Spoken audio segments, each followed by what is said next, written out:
Jangan lupa like, komen, dan subscribe channel YouTube TVRI Bengkulu dan nyalakan lonceng notifikasinya.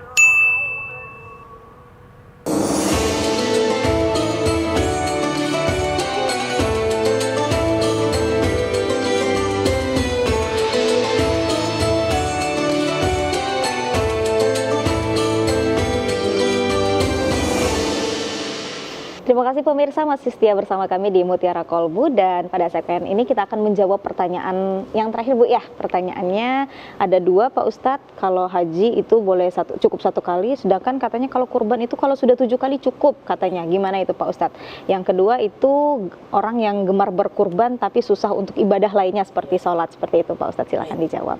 Langsung saya, jadi Bunda, untuk batasan berkurban tidak ada. Selama dia mampu tadi, syaratnya mampu, ya, syarat dia mampu, laksanakan setiap tahun. Nah, tidak ada batasan 7 kali, sampai seumur hidup kita berkurban terus, ya, nggak ada batasan. Kemudian kalau haji jelas kan sekali.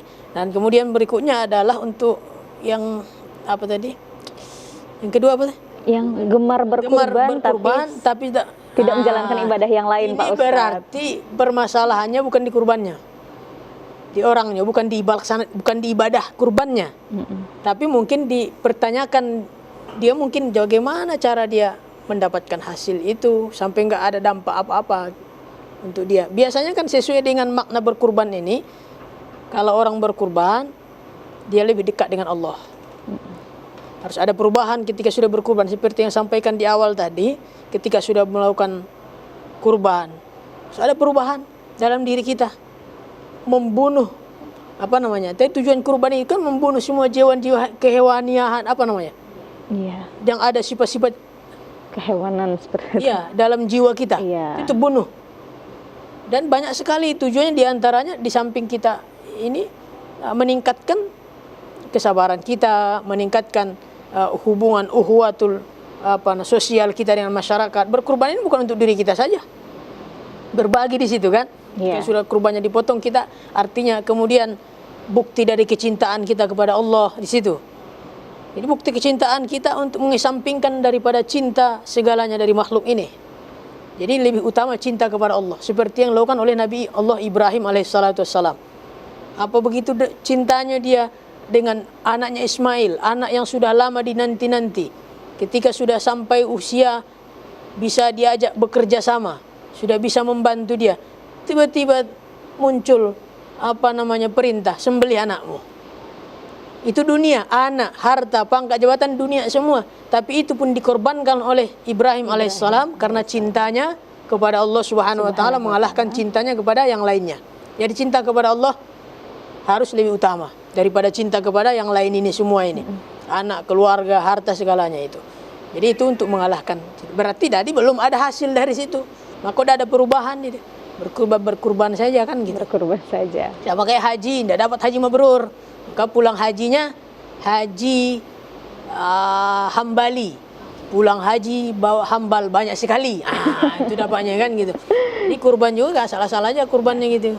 Iya. Niatnya bisa jadi dari niatnya. Mungkin dari hasil yang dipakai membeli itu bisa. Iya, itu kiranya. Ya, kira-kira itu jawabannya Bu ya.